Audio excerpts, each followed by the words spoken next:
She lifts my hand to her belly and whispers, "You're going to be a father." I smile like a man hearing the answer to a lifelong prayer. But behind my chest, something splits open. Because 10 years ago, after the wreck on Route 23, a specialist told me I would never have children. So now I'm staring at something that should be impossible, unless someone else made it possible. I hold her close, steady my breath, then head to the garage and unlock the cabinet I hoped I'd never touch again, the one with the red stamped file. And as I retrace the last few weeks, the details start stacking. The late nights, the midnight Uber, the camera across the street, and a name that keeps showing up in the margins, just a single letter, B. Every answer tightens the noose, pushing me toward the one truth I'm afraid to face. If this child isn't mine, do I protect the lie that keeps my family standing, or protect the man I've spent my whole life trying to be? I stand in our kitchen with the smell of coffee still hanging in the air and say what I should have said before we ever picked out rings. I tell Emily there's a piece of my history I tucked away, the kind you fold small and shove behind a promise. Back when we were planning centerpieces and arguing about guest lists, I convinced myself love would cover what courage wouldn't. I talk about the wreck on Route 23, the tests, the specialist, the way the word infertile sat like a cinder block on my chest. I don't raise my voice. I keep it steady, like a man reading a will he wrote himself. I tell her I was scared of losing her more than I was scared of the truth. The sound in the room changes. The refrigerator hum suddenly feels loud. She stares at me like I've moved across the street, and then she asks, "Since when?" I walk to the garage and unlock the tall metal cabinet that still smells like motor oil in winters that wouldn't end. Inside, behind old tax folders and a shoebox of Little League photos, sits the red-stamped file. Dr. Alan Pierce, Urology, age 22, findings attached. I remember the blue paper gown, the cheap clock on the wall, the doctor clearing his throat before saying a sentence I'd hoped no one would ever need to say to me. I place the folder on the kitchen table like evidence at a hearing. No Latin words, no jargon, just plain English that can gut a man in 3 lines. Emily doesn't touch it. Her hand hovers, then pulls back. I tell her this is why I froze when she whispered the news. She looks from the file to my face as if one of us is lying and she can't tell which. The word on the stamp stares back at both of us. Earlier tonight she was glowing, the way people do when the world finally says yes. Now the glow flickers. She blinks hard, like someone waking up in a room she doesn't recognize. We've shared rent, holidays, busted pipes, and long drives to see her folks. But this is different. This is the kind of crack that runs under the paint where guests can't see. She whispers, "Did you keep this from me before we married?" I breathe, count to the length of a heartbeat, and say, "I was afraid I'd lose you." She takes a step back as if fear is contagious. I offer a chair. She stays standing. The clock on the stove clicks forward. She says she feels blindsided. I nod, because there isn't a decent counter-argument to that. A muscle in her jaw tightens. "So what does that make tonight?" she asks. The question hangs there, and the room answers with silence. She reaches for the only lifeline in sight. Maybe the doctor was wrong. Maybe this is our miracle. I want to wrap that word in a blanket and set it by the window. I also keep a calendar. I remember the pharmacy receipt, the long week she said work ran late, the night she claimed her sister needed her in Dublin. I think about my dad's old advice. Check the fences before you blame the wind. I open my phone and scroll the last few weeks, not to accuse, but to make sense of the ground under our feet. The dots do not connect clean. The dates drift like a song off beat. I look up and tell her I'm trying to believe with her. She nods, eyes shiny. Somewhere outside, a dog barks and then gives up. The air feels heavier than it should. I hear my own voice say, quiet and plain, "Something isn't lining up." When you grow up fixing what you can, tires, gutters, tempers, you learn that some breaks need a steady hand, not a bigger hammer. I lean on that now. Pride tells me to slam the drawer and pretend the file doesn't exist. Fear tells me to smile and outwait the storm. But there's a third voice, the one I've carried since my grandfather looked me in the eye at his kitchen table and said, "A man is the sum of his choices." I think about our mortgage, Sunday dinners, the baby clothes already sitting in an online cart. I think about the lives that will bend around whatever I do next. I steady my breath. I choose a sentence that honors both of us. No threats, no speech, just the truth said like a plank you can step on. We need to know what we're standing on. Emily's eyes search me for a trap. I tell her I'm asking for clarity, not a fight. I pour 2 glasses of water we don't drink and say, let's verify for both of us. My voice stays even, the way you speak when you'd rather shout. I explain how a paternity test works in plain steps. Forms, ID, sealed chain, results that don't care about wishful thinking. I remind her this isn't about blame, it's about building anything honest from here. She studies the condensation sliding down her glass. What if you're wrong, she says. I tell her I hope I am, and I mean it with all the strength I've got. She nods once, slow. The nod isn't agreement, it's a door that could open or slam. In the quiet that follows, I hear my phone buzz in the garage, as if the cabinet itself is tapping me on the shoulder. I look at the red-stamped file, then back at her. Some truths save you, some cost you. I choose to reach for the kind that does both. The week after the news, the house feels like a stage where props get moved an inch at a time. Emily starts coming home late, blaming quarter close and client calls that spill past dinner. I stack plates, wrap leftovers, and tell myself this is just a busy season. Still, I notice how her phone starts living face down, screen dark, as if even light would give something away. The dog waits at the door longer than usual. The porch light burns a little later.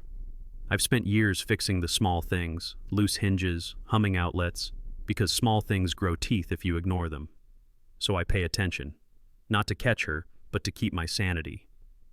One night I sit at the table with the red-stamped file beside a half-finished crossword and think, if the ground is steady, it won't mind being checked. When she finally walks in, the kitchen clock clicks louder. She kisses my cheek and says, "Long day." The words land with a wobble. Habits change in ways you feel before you can prove.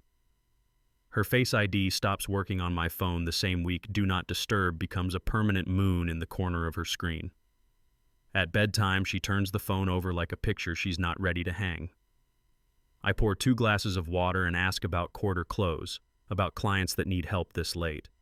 She answers in short lines that sound like voicemails, complete enough to move on, thin enough to forget. I think of my grandfather's garage, where he labeled every drawer because guessing breaks more bolts than it saves. I'm not the man who rifles through pockets or reads over shoulders. I tell myself trust isn't proven by silence, it's proven by daylight. Still, every small lock clicks in my head.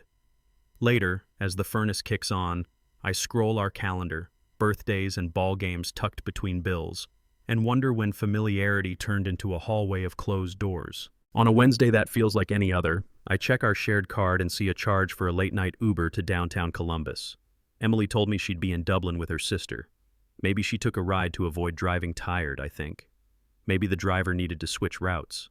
I try to let it go, the way you wave off a creak in the floor you've heard before. But doubt is a leaky faucet. Once you hear it, you count every drop. The next morning, Mr. Caldwell across the street waves me over while he waters the lawn. He asks if everything's okay. His doorbell camera caught a car dropping Emily off after 2 a.m. He isn't nosy, just kind in that neighbor way that still exists on quiet blocks. I thank him and say we're fine. My mouth forms the word easy. It doesn't feel true. I walk back across the street with the drip growing louder. That evening, I decide to handle it the way I hope someone would handle me. Calm, measured, with room to breathe. I hand Emily her plate and say, "You good? You've been getting home late." I keep my voice where the air is steady. She shrugs, wipes her hands on a dish towel and says, "You've been busy too." It's not wrong, but it's not an answer. I remember a marriage class we took before the wedding, where the pastor said tension often hides inside true statements. I nod and try again. "If there's something on your plate I can help carry, tell me." She smiles with only half her face. "I'm fine." We finish dinner pretending the table isn't a tightrope. Later, while she showers, I sit in the garage by the tall cabinet and listen to the water. The house usually hums. Tonight it hums and waits. The conversation didn't explode. It also didn't land. That quiet can be its own alarm. I've seen what blowing up does. It turns a fixable leak into a flooded basement. Men in my family pass down a toolbox and a rule. If you care about the beams, don't swing at the drywall. So I write down what I know, not to build a case, but to keep my head clear. Late nights, locked settings, a ride that doesn't match the plan, a neighbor's camera when the street is asleep. Then I write what I want. Peace I can trust, a story that stands when no one is performing it. I think about the baby clothes she showed me online, tiny socks lined up like commas. I imagine holding a child and wondering who I am to him. That picture hurts more than anger can. I walk back inside and sit beside her on the couch. The TV flickers over our faces. I'm not here to accuse, I say. I'm here to understand. Sometimes the hardest tool to pick up is patience. The next step has to be clean, simple, and fair. I pour coffee for both of us and explain it in plain steps. A clinic that checks IDs, sealed envelopes, swabs that don't care about wishful thinking. I say we can do it together, pick the place, pick the time, walk in hand if that helps. My voice stays even, because the point isn't to win, it's to know. She looks at the steam lifting from her cup. What if you're wrong? She asks. Then we both get relief, I answer, and I mean it. She taps her thumb against the mug in a steady rhythm that sounds like someone counting without numbers. And if you're right, she says, quieter. I meet her eyes. Then we decide what honest looks like. The room goes still enough to hear the furnace turn off. She nods once, slow. It's not agreement, not refusal. It's a hinge. Hinges are small. They hold the heaviest doors. When I bring up the test, Emily's face hardens in a way I haven't seen since the night the water heater burst and soaked the hallway. If you loved me, you wouldn't question this baby, she says, each word careful, like stepping on ice. I feel the old instinct to argue, to list the dates and the rides and the way her phone sleeps face down. I do not. Love without truth is paint overwrought. It looks fine until the first hard rain. I steady my voice and tell her this isn't a courtroom, it's our kitchen. I say I want a future that can hold weight, and the only way to build it is to start on level ground. She shakes her head, calls it hurtful, says I'm making something out of nothing. The room shrinks. I picture my grandfather sanding a board until it lays flush. I'm not trying to hurt you, I say. I'm trying to make sure what we're standing on is real. The pushback keeps coming in soft jabs. I'm overreacting. I'm letting outsiders in. I'm forgetting the life we're about to have. The undercurrent is clear. If I loved her, I'd drop it. I breathe through my nose and think of Saturday mornings coaching Little League, telling a nervous kid to keep his eye on the ball, not the crowd. Love shouldn't be allergic to proof, I say, not unkind. Her eyes flash. She looks past me, like a driver ignoring a warning light. The word people use for this is heavy, and I'm careful with heavy words. All I know is the argument keeps shifting away from the point and toward my character, so I plant a flag in the simplest ground I can find. Let's test, together. The air goes still. She folds her arms, unfolds them, then says she needs time to think. The cliff edge is right there. I nod and let the silence answer for me. That night, I sit at the kitchen table with a legal pad and a cooling cup of coffee. If we're going to do this, it has to be clean. No shortcuts, no doubt about the process. I look up clinics that check IDs, seal samples, and log every hand that touches an envelope. AccuGene in Columbus lists every step in plain language, the way a good mechanic writes an estimate you can actually read. I write the number down and circle it. Then I picture walking in together, our names on the intake sheet side by side. I imagine what it will feel like if the result clears the fog or drops the floor. A message pops up from a buddy asking about a fishing trip next month. I stare at it and let it sit. This is the river I'm crossing first. I set the pad by the red stamped file, open a new note in my phone, and type, AccuGene, tomorrow, afternoon. We drive in quiet. The clinic lobby smells like hand soap and new carpet, the kind of neutral that tries not to add to anyone's day. The receptionist speaks in calm, practiced lines. We hand over IDs, fill out forms, initial where the arrows point. I read every line, Not because I'm suspicious, but because this is where people make mistakes they can't take back. Emily signs, her handwriting smaller than usual. I keep my voice low, ask the staff about how samples are sealed, how they track each step. They answer without hurry, the way nurses do when you sit in a waiting room at midnight. A tech explains how 2 independent samples add certainty. I nod.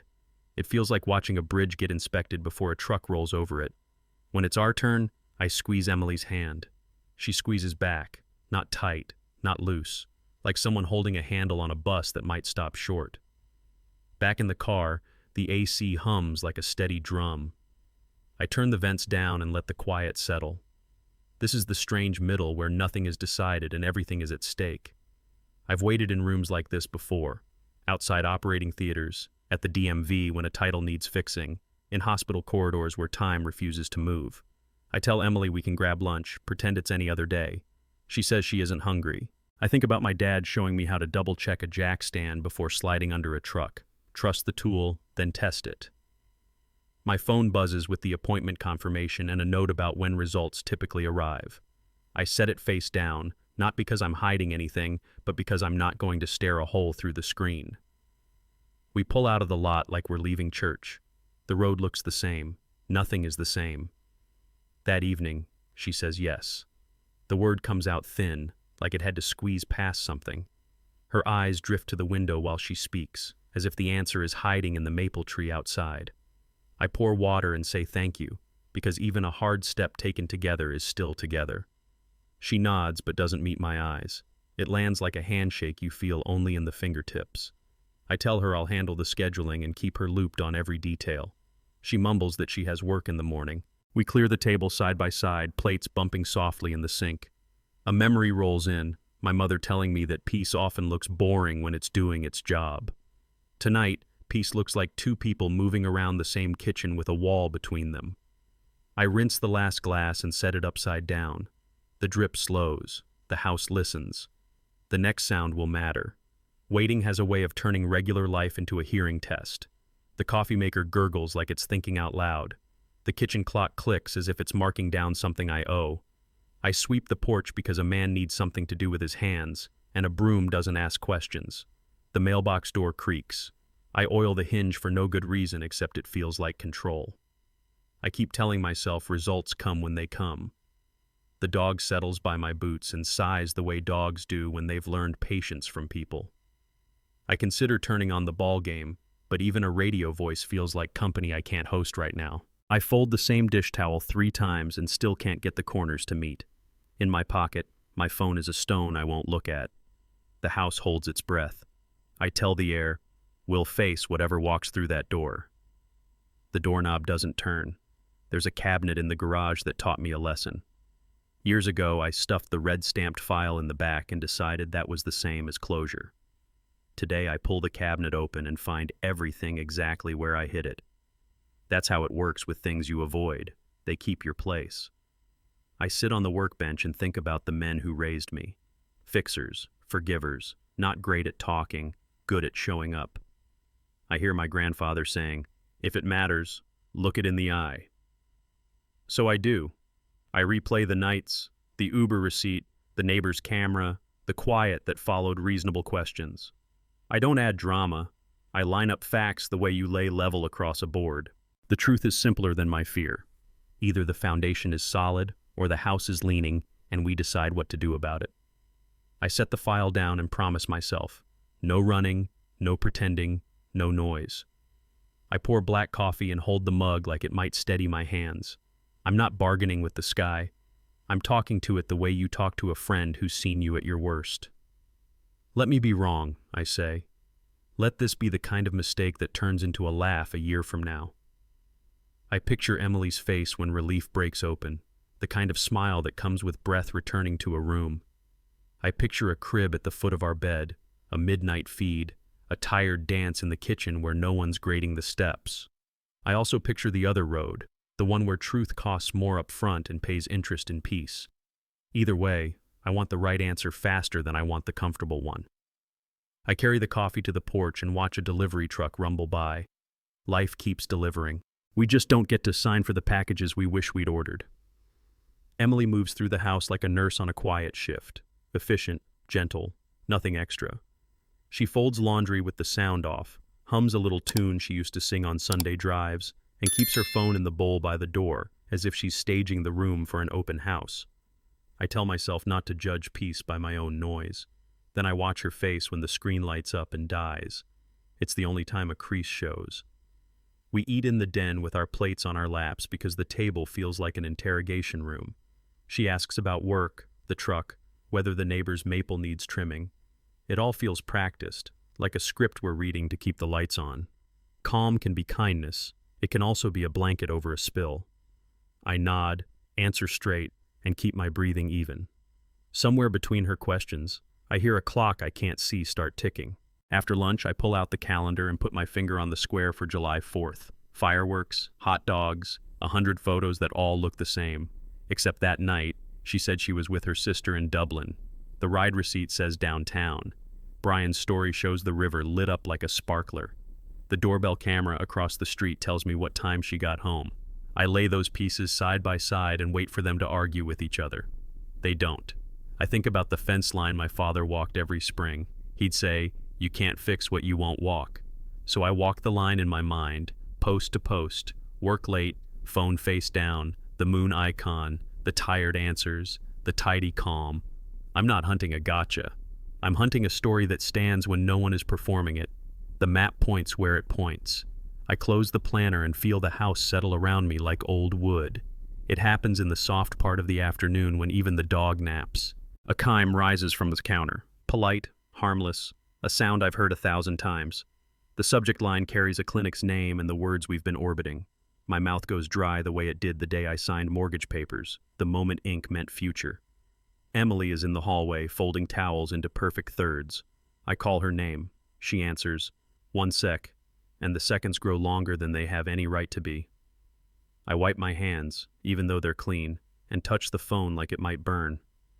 The room gets crowded with everything we've said and everything we've swallowed. I think about the men who taught me to read instructions before I pick up a tool.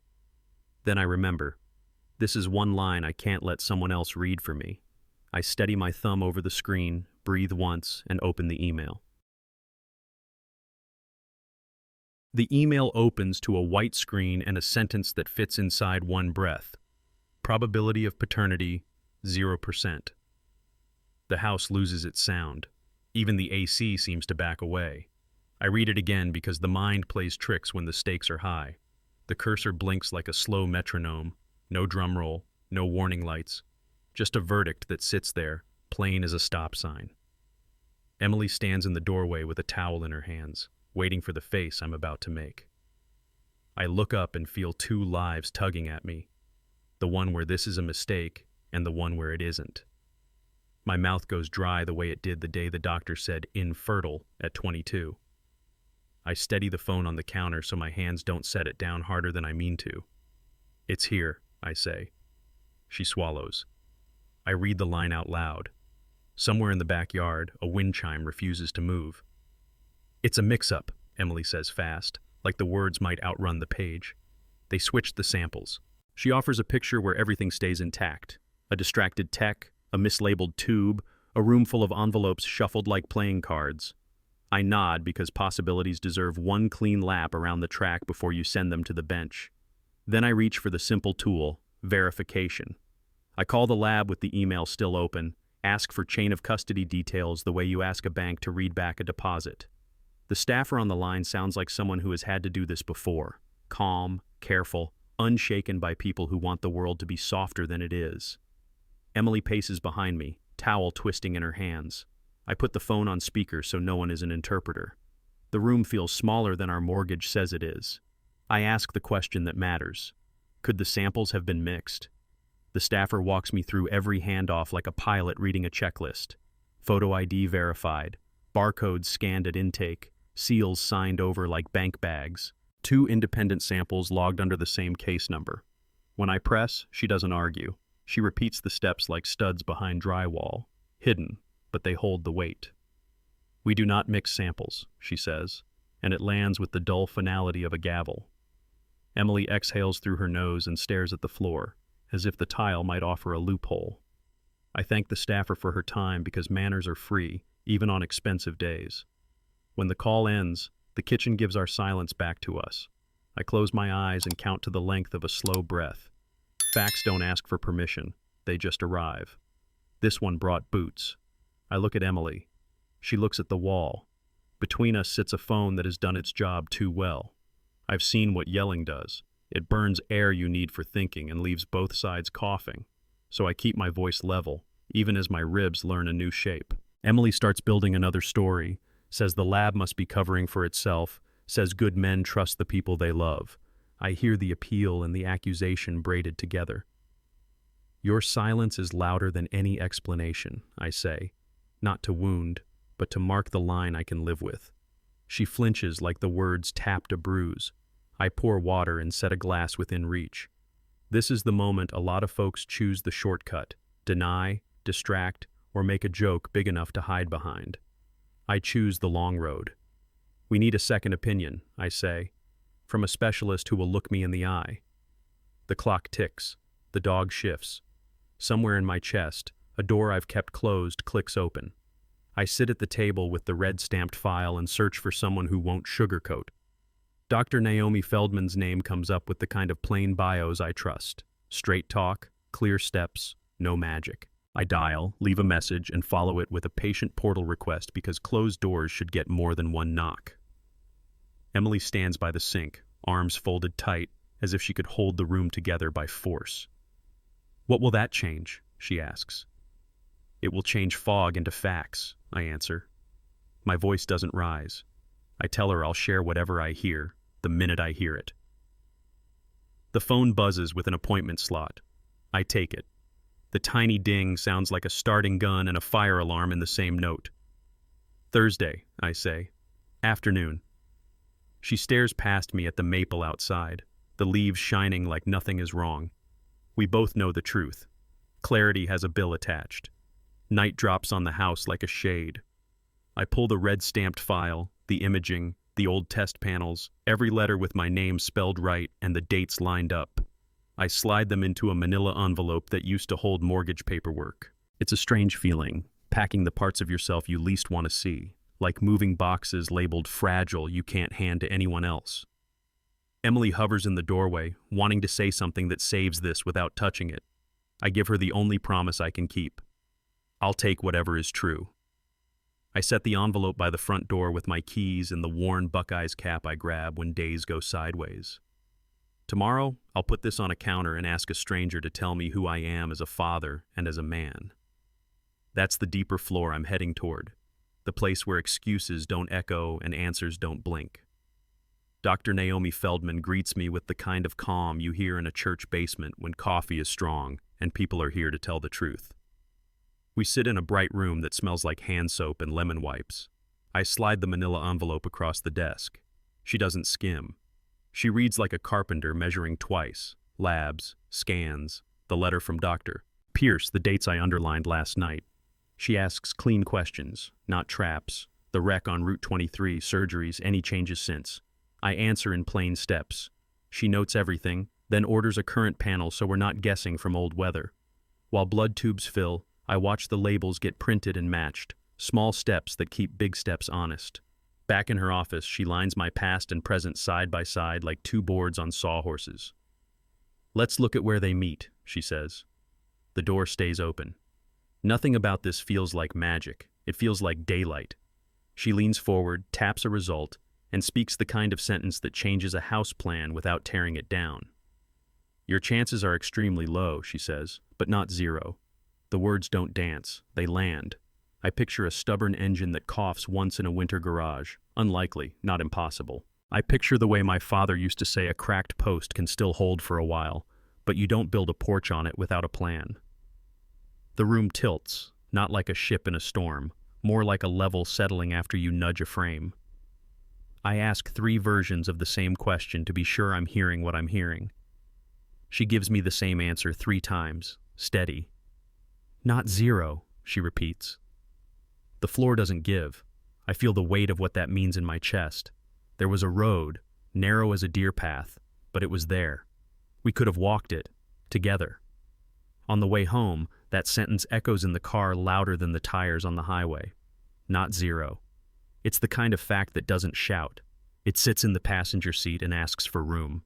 I replay the night in the kitchen, the towel in Emily's hands, the stories about mix-ups that would have saved us if they were true. I think about the way my grandfather taught me to sand a rough edge. You don't press harder, you slow down and keep the paper flat. I pull into the driveway and sit with the engine off. A low chance means hard work, patience, plans you make together. It also means one choice wasn't forced by fate. That realization arrives like a late punch you never saw, the kind that makes you sit down even when you meant to stay standing. I rest my hands on the wheel. The porch light clicks on by itself. Some truths don't need a witness to be loud. That night, I set the file on the table and stare at the word that tried to write my whole story. Infertile described a hill, not a wall. I'm not a philosopher, but I know when a choice has been dressed up to look like mercy. If the goal was to make me a father, does that license the lie that takes my say out of the room? I think of Little League huddles where I told boys you don't win by moving the plate after the pitch. I think of my mother saying good ends don't excuse bad roads. The question isn't whether we wanted a child, it's whether the path honored both of us. A good intention doesn't turn a forged signature into consent. I pour water, listen to the ice crack, and hear my voice say to no one, if love needs a lie to stand, it's already on its knees. The words sit there, solid as a brick. Clarity is a hard light, and once it's on, you stop reaching for mood lamps. I gather what I know and what I was told today, and I make a quiet promise to myself. No more hiding behind polite confusion. I'll ask direct questions and wait for direct answers. If there's a story, it has to walk on its own legs. I text Dr. Feldman a thank you and save the portal login like a wrench I'll need again. Then I write a short note to Emily on a sticky pad. We have options. We should have had them together. I place it on the counter where the mail goes. It's not a speech. It's a stake in the ground. I won't weaponize words and I won't pad them either. Tomorrow we talk about what not zero means for two people who share keys and vows. The only shelter I'm keeping is the roof I can pay for with truth. Morning brings the kind of quiet you get after a storm passes. Branches down, power lines humming, sky too clean. Emily reads the sticky note, sets it aside, and asks if Dr. Feldman could be wrong. I repeat the line exactly. Extremely low, not zero. She looks past me at the maple and nods in a way that says she heard every word and wishes she hadn't. The space between us changes shape. It's no longer a misunderstanding to patch. It's a fracture that tells you what failed. I brew coffee because that's what hands do when hearts don't know their next move. We could have tried, I say, voice level. We were owed that choice.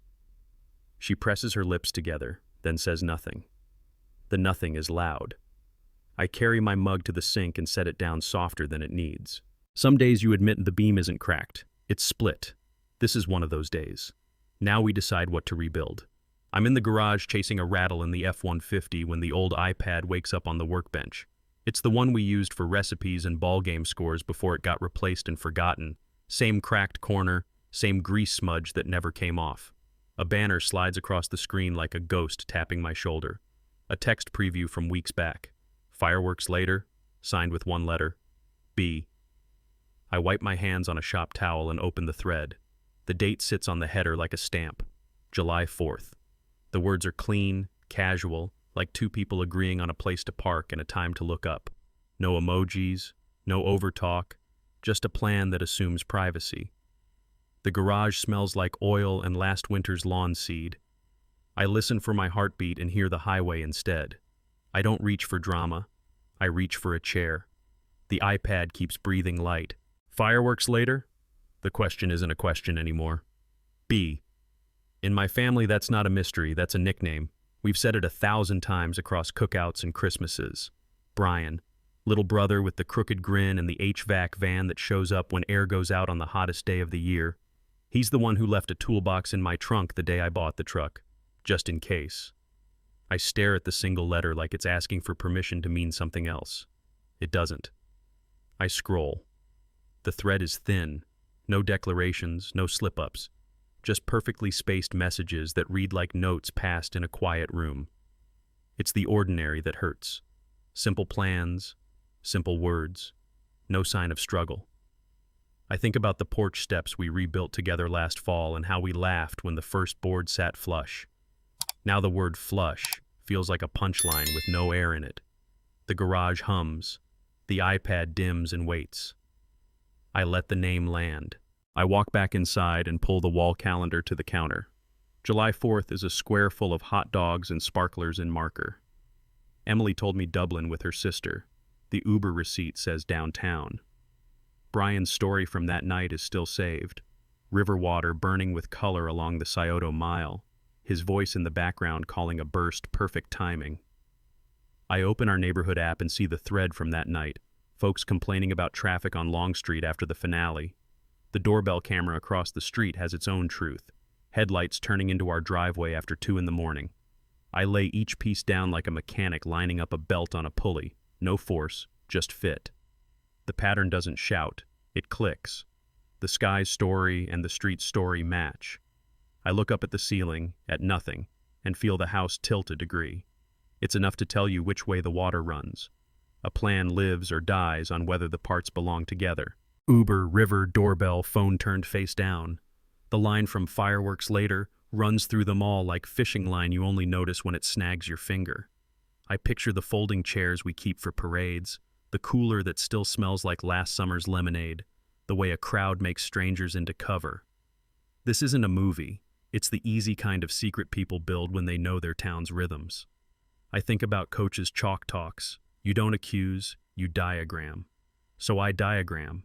Text, time, place, the letter no one else uses, and the one night everyone in Columbus looks up at the same sky. The screws roll toward the same corner of the box. I set the iPad down and feel that cold line run from my throat to my gut. Betrayal doesn't always slam a door. Sometimes it just stops knocking and waits for you to hear the quiet. People expect the deepest cuts to come from strangers. Anyone who's lived in a real neighborhood knows different. The worst damage is done by hands you trust to carry the heavy end of a couch. I walked the house once, just to move, past the photos on the stairwell, past the wedding shadow box with a dried flower pinned under glass. The air feels overcooled, like a store refrigerator. In the den, I picture the 4th in detail, crowds shoulder to shoulder, a safe bubble for whispers, the river reflecting sky, heads tilted back so no one has to look anyone in the eye. My phone buzzes with a weekend group text from Brian about a grill part. I watch the screen until it goes dark. There's a reason betrayal is described as a blade. It's clean and it's cold. I sit on the edge of the couch and let the truth be what it is, close enough to call without dialing. Some problems get bigger in public and smaller in a room with the door closed. I choose the room. I text 2 people. Tonight, my place, we need to talk. No poetry, no legalese, no chance for someone to say they misunderstood the address. I set the phone face up on the coffee table and hear the house settle the way it does before a storm rolls in. I'm not staging a scene. I'm drawing a circle and stepping into it. If there's a story I haven't heard, it can walk through the same doorway I paid to have widened last spring. If there's a confession, it can find a chair that doesn't wobble. I think of my grandfather's rule about knots. Pull the right end, or you cinch it. This is the right end. I stand, straighten the stack of mail, and open the blinds to the maple out front. The afternoon light lands on the couch where 3 of us will sit. Tonight decides tomorrow. By the time the sun drops behind the maple, the living room feels like a waiting room with familiar furniture. The lamp throws a warm cone over the Buckeyes photo on the shelf. It doesn't warm the space between the chairs. I set 3 glasses of water on coasters the way my mother taught me. Do the small things right when the big things won't behave. The doorbell rings once, polite. Emily steps in first, eyes moving like she's memorizing exits. Brian follows, hands in the pockets of his work jacket, the one with the HVAC patch he stitched on himself. No one sits until I point, the way you do when you're tired of walking circles. We take our places, couch, chair, chair. The house settles and listens. I say why we're here in one line, not a speech. We need the truth in the same room. The quiet that follows has a shape. It's the size of our family. Emily speaks first, fingers tight around the glass she won't drink. I did it for us, she says, as if intent could rewrite the header on a file. I wanted you to be a father to a child with your blood. I couldn't watch you carry that diagnosis forever. The words try to stand in as a bridge where lumber should be. I keep my voice level. This isn't cross-examination. It's triage. She paints a picture of late nights spent Googling clinics, of fear and hope chasing each other across the kitchen tile. She says love makes hard choices. I think about the day we signed our mortgage, how the pen felt heavier when it moved across my name. Where was my signature on this? I ask. She flinches, not from volume, but from the shape of the question. The room exhales, then waits to see if she'll answer or hand the baton to the person sitting 6 feet away. Brian clears his throat and leans forward like he's about to explain a repair. I thought I was helping, he says. You've said it yourself. After Route 23, things changed. I figured you couldn't have kids. He talks about Independence Day like it was logistics, crowds, fireworks, a ride home when traffic broke open. The words come practical, the way he explains a busted compressor. I remember him showing up last winter with a space heater when our furnace coughed, the way we rebuilt the porch steps, laughing when the first board finally sat flush. That memory lands like a gut punch. He tells me he kept his distance after, to avoid complications. The term is clean, the act was not. I keep my hands folded so I don't reach for anything I'll regret. Helping, I say, doesn't take a man out of the room where his life is decided. He looks down at his boots. The tread suddenly seems important. Lines matter. They keep porches square and people sane. I look at both of them and speak the sentence I can live with when the house is quiet again. Love isn't forging my consent. The words aren't loud. They're precise. I tell Emily that hoping for a good result doesn't bless the way you get there. I tell Brian that brother isn't a pass to sign my name without a pen in my hand. I did not call either of them a monster. I called the move what it is, a theft dressed as charity. I think of the pastor who married us, how he said vows are promises with doors on both sides. You can't lock one and call it protection. Emily starts to speak, then stops. Brian looks up like a man who finally sees the beam that won't hold. This isn't about punishment, I say, steady. It's about ownership, of truth, of choice. The room stops pretending to be warm. I've learned big moments need plain language, the kind you can repeat without decoration. I look from her to him and back again. You didn't help me, I say. You stole my choice. The words fall in the center of the coffee table and sit there like a set of keys no one can claim. I think about every form we've signed, mortgage, insurance, the clinic intake where initials prove presence. Consent is not a rumor. It's ink. Emily's eyes shine. Brian's jaw sets. I don't fill the silence with mercy I can't afford. I talk about the road we could have taken, consults, prayer, medicine, patience, and how hard doesn't mean impossible when two people walk it together. You cut me out to spare me, I say, and left me with a life I can't recognize. The clock ticks, that old second hand refusing to rush or slow. Some truths need the room to echo once so they can stick. There's a drawer where we keep takeout menus and batteries. I open it, take out the small dish that holds loose screws and rings when we paint. I set it on the oak table, the one Brian helped me refinish last fall. My hands don't shake. I slide my wedding band free and lay it in the dish without drama. No toss, no scrape. Just metal meeting wood. It makes a sound I've only ever heard once, the day my father set his down before a long drive that ended with paperwork and a new address. I won't slam doors. I won't stage a scene. I stand because sitting asks me to agree, and I can't. I'm stepping back, I say. Not to hurt you, to stop being erased. Emily reaches out and stops halfway.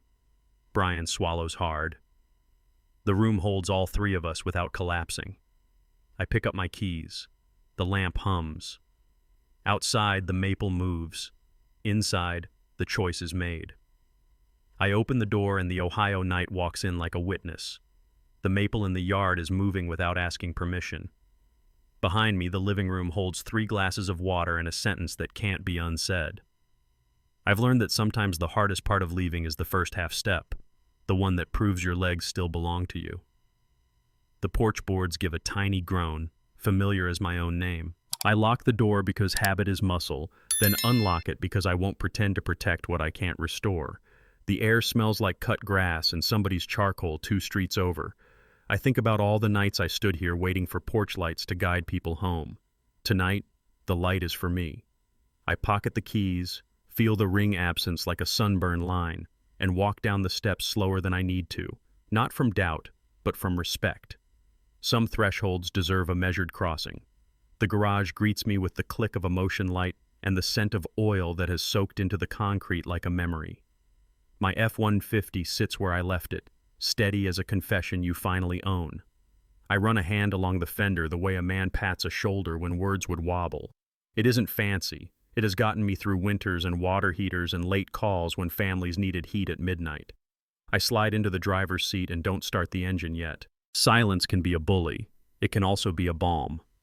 I count the beats of the dashboard clock and let my breathing match. On the pegboard, the wrenches hang in size order because order helps when life doesn't. I look at the empty ring dish on the passenger seat I use for loose screws and quarters. It looks back without judgment.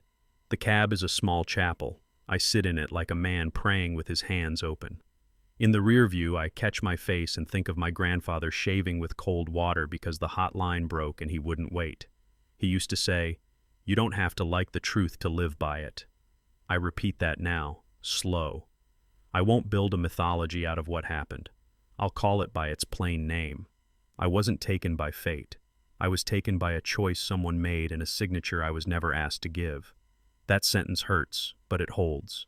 I catalog what's gone, trust in its old form, the story I thought we were in, the ease of certain rooms. Then I catalog what remains, my word, my work, my ability to stand up straight in a mirror. I say out loud, I lost this because a lie lived in my house. The mirror doesn't crack. The engine still hasn't turned over. I let the truth sit in the cab until it stops echoing and starts fitting. There's a kind of strength that pretends. It shouts, slams, makes a mess, it calls victory. I've seen that kind of strength, and it leaves sawdust where beams should be. I'm not auditioning for a role. I'm choosing a spine. I whisper, I am not weak, and I mean it without flexing. Respect isn't a mood, it's a daily bill. I plan the next hour like a checklist my dad would approve. Sleep somewhere safe tonight, call Dr. Feldman in the morning to close the loop, text a friend who knows how to show up without a speech. I think of the Little League boys learning to field a bad hop. Keep your eye on it, keep your glove down, take the bounce in front of you. That's the plan. I reach for the ignition and pause long enough to make a promise. I won't become the worst thing that happened to me. The wheel is steady under my hands. I turn the key because direction needs motion. I drive around the block once, not to hide, but to let the house shrink in the mirror until it's a place, not a verdict. Back in the garage, I gather what a man needs when a night ends different than it started. An overnight bag, the folder with copies, spare phone charger, clean shirt, the Buckeyes cap with sweat salt on the brim. I leave the television remote on the coffee table like a line break. The mail stays stacked, the plants watered, the dog's bowl full because decency doesn't cancel itself when hearts do. I take a photo off the hallway wall and set it face down in the linen closet. Some pictures need darkness to stop lying. I don't slam drawers. I don't leave notes I'll regret reading later. I send one text with logistics and no theater. I'll be at the motel off 33. We talk with a counselor or not at all. The message leaves. It doesn't come back. Before I go, I stand in the living room doorway and listen. The house sounds like any Thursday. Refrigerator hum, pipes settling, a floorboard with opinions near the hallway. None of it argues or apologizes. That's the thing about walls. They tell the truth by staying still. On the oak table, the ring dish waits, half full of batteries and a tape measure that never winds quite right. I touch the table once, grateful for the Saturdays that made it smooth. Then I turn off the lamp and leave the Buckeyes photo in its pool of shadow, not as a symbol, just as a thing that was there when I needed it. The door closes with the same click it made yesterday and last year. I stand on the porch, feel the June air settle on my arms, and take one breath like I'm signing for a package I didn't order but won't refuse. The steps carry me to the truck. The truck carries me away.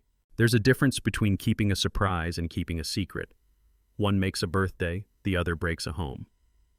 I stand in the motel room with the AC humming like a steady witness and think about the beams that hold a place together. Truth, consent, the right to say yes or no before anyone borrows your name. My grandfather used to bang his knuckles on a joist and say, "If it's solid, it answers." I bang on mine tonight. Family doesn't stand on stories we wish were true. It stands on the kind that can take a hit and stay level. Honor isn't a speech. It's a bill paid in clear choices. If love needs a cover-up to breathe, it's already running out of air. I draft a short message to both of them. Counseling or lawyers? No third lane. I read it once, take out the anger, leave in the boundaries. Then I press send and let the room answer for itself. Revenge is easy theater. Slam a door, post a thread, let strangers clap for your pain. I'm not auditioning. I'm building a boundary that survives sunlight. That means no doxing, no dragging names, no clever captions that feel good for an hour and rot for a year.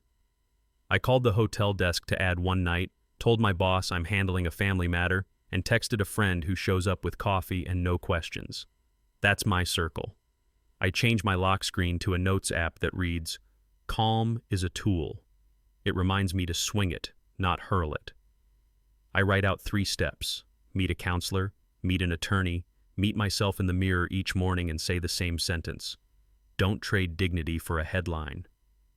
The phone lights up with replies I won't read yet. I place it face down, not to hide, but to pick up the one thing I can control: how I carry this. Truth is pricey. It charges interest on every shortcut you ever took. But there's a tab for pretending too, and I've seen what it costs. Men who live on 3 hours of sleep and a smile that breaks in parking lots.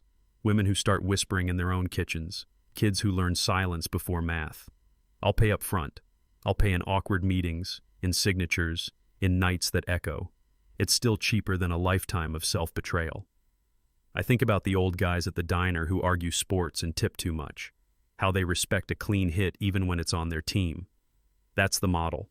Call the play fair, take the loss straight, don't fake the tape. I open my notebook and write what peace will look like in real life. Sleep that actually restores. A table where no one is performing. Laughter that doesn't check the door. Then I underline it twice. Peace costs less than pretending. I won't tell anyone what choice proves they're brave. I'll tell you the 2 doors I see and the bill pinned to each. 1. Stay. Raise a child who'll need the truth one day. Rebuild a marriage on a slab that must be poured in daylight. Counseling, confession, a blueprint that names every beam. The cost is swallowing pride and facing neighbors who think they already know the story. 2. Walk, protect your spine and your name. Rebuild a life where consent isn't a footnote. Lawyers, leases, quiet holidays that start small and grow honest. The cost is grief with no shortcuts and a chair at the table that stays empty for a while. I'm choosing my next step right now, and I'll live with the sticker on it. If you were me, standing in a room that finally stopped lying, would you raise a child you didn't father, or walk away to protect the man you promised yourself you'd be? Choice was stolen. Not just a night or a story, the right to sign my own name on the life I live. I look straight at you and say the line I can repeat tomorrow without flinching. I stepped away from both of them, not because I'm weak, but because I'm done vanishing from my own decisions. The red-stamped file, the ring in the dish, the maple in the window, none of that changes the math. Love without consent is theater. A family without truth is a set built on sawdust. I will rebuild on daylight. Maybe that looks like counseling and confession. Maybe it looks like keys, leases, and quiet holidays that grow honest. Either way, I'll pay the right bill. Now it's your turn. Tell me in the comments. 1. Stay and raise the child. Pour a new slab in the sun. Or 2. Walk and start again. Guard your spine and your name. Why? What would it cost you? And what would it finally give back?